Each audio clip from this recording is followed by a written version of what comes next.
लोक संस्कृति की मिठास और सुरों की मधुरता से सजी आवाज, जहां हर गीत में झलकती है गांव की मिट्टी की खुशबू और भावनाओं की गहराई।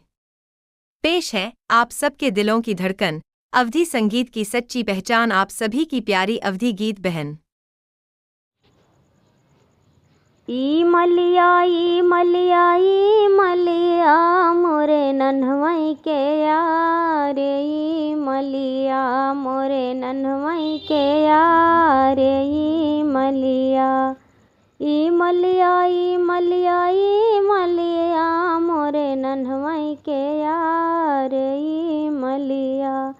जब मई रहली 5 बरस की, जब मई रहली 5 बरस की, ई मलिया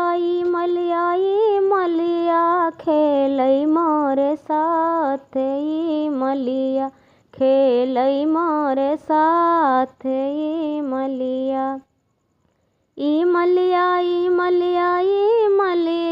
मोरे नन्हवई के यार, ई मलिया मोरे नन्हवई के यार, ई मलिया।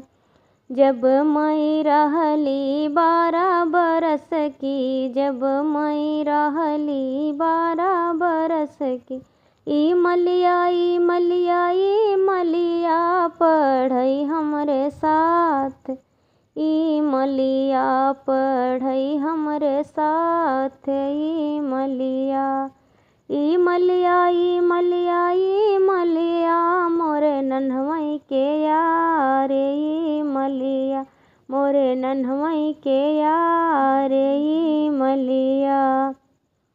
जब मई रहली 16 बरस की, जब मई रहली 16 बरस की, ई मलिया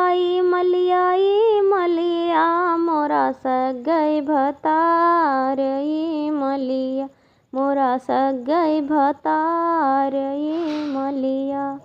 ई